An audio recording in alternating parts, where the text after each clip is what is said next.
Yo, what's good YouTube? It's boardzy, and this is finally going to be a review of the BTL GRETXA, the Chinese final mouse. Is this the Starlight 12 killer? The question at hand. I've had this mouse for a while, and I did put off using it, and I don't know why. It is a really good mouse after I have been using it for the past few days, and it gets a lot of things right. The biggest problem probably was the availability. You had to do a great deal of stuff and wait quite some time to get it. I made a video about that in the past, but Nacho Customs is actually going to be stocking these mice on his website. I hope he gets a lot and can consistently stock it, so there is consistent availability. But yeah, you do have to use WeGoBuy to get this mouse otherwise, and that is how I got it. I wound up paying around $120 after shipping, so that is quite a bit of money for a mouse. This isn't like a budget well, I guess it is a budget Starlight 12, but this is not a budget mouse.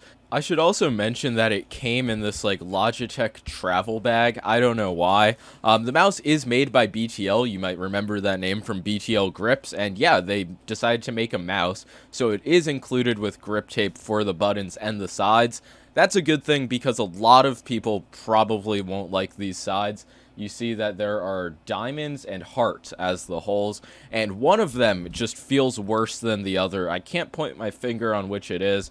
Is it the diamonds? I think it's the diamonds. If you have like your fingers in the diamonds, it's somewhat uncomfortable, but you can cover it up with the grip tape. That does make this mouse a bit wider, and it's not a big mouse by any means. I would say it's a good, like, medium-sized mouse for claw, where it's not as flat as something like the Viper Ultimate, which is really just a trash shape for me to claw, and it's not as round as the Superlight, which is what everybody hates on there. Like, oh, egg-shaped safe. Superlight's not an egg, by the way. It's a potato, but you know what I'm saying. This is really an in-between, where it's not, like, completely low profile and flat. It's kind of like a higher profile, just slightly all-around bigger final mouse. And I think it is a good shape. If this is exactly what the medium Starlight shape is going to be, that will be insane, but I didn't look at the dimensions, and I do not care to. For fingertip, this really does just feel a bit wider and taller than the Starlight 12, so it's a very comfortable shape, easy for me to fingertip with large hands, and I would say it's all around better for fingertip than the G Pro Superlight shape.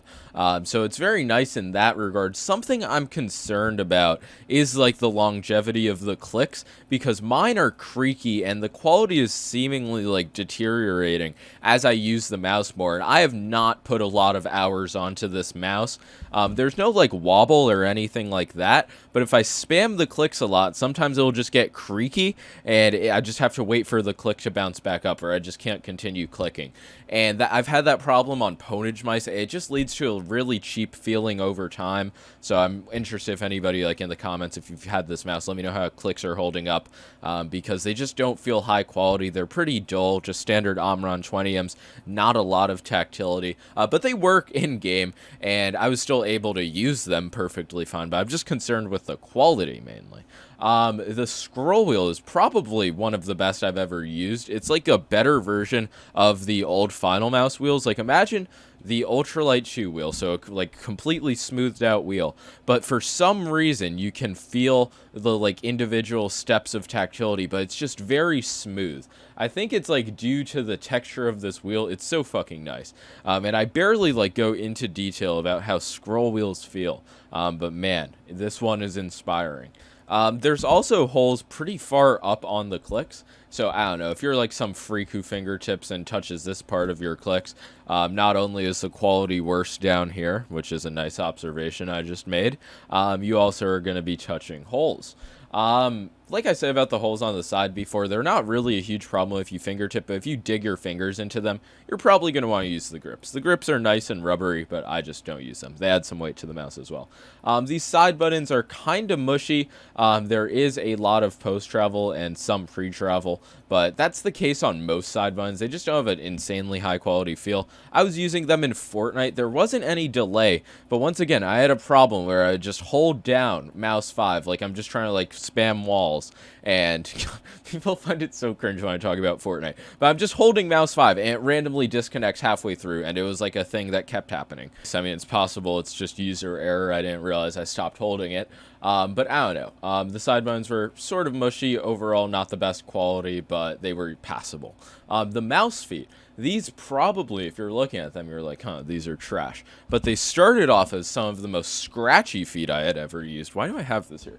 And then they just turned into some of the fastest mouse feet I have ever used. It might, actually no, it probably does look like it.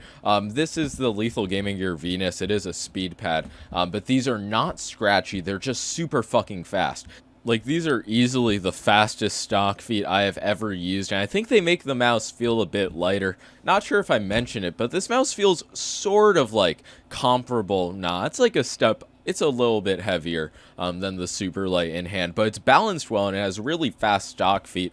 They aren't the most controlled mouse feet I've used, so you probably are going to want to put a lot of pressure, or at least like try to control the mouse, or else you might not be able to stop that easily, or just use a fucking slow mouse pad, which 90% of people probably do. The DPI button is a diamond. That's very unique design.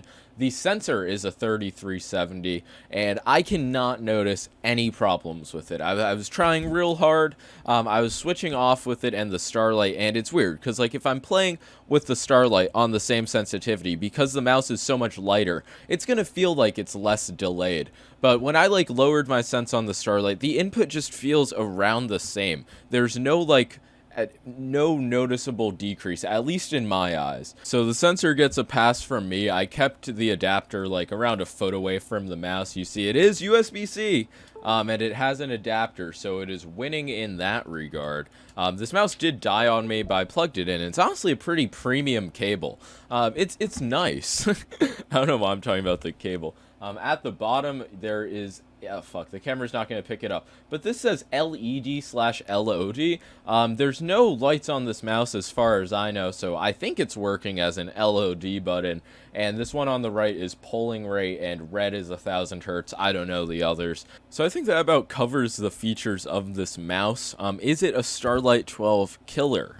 No. The quality of it really, at least on my copy, isn't on par. I have seen that there have been a plethora of QC issues with people's Starlights. They're nothing like massive, but it definitely has been a lot based on what I've seen on Twitter. If I flex this mouse sort of hard, I can get the plastic to flex. Oh, also the coating. I meant to mention, it has like this really, I don't even think this is it painted? I have no fucking idea.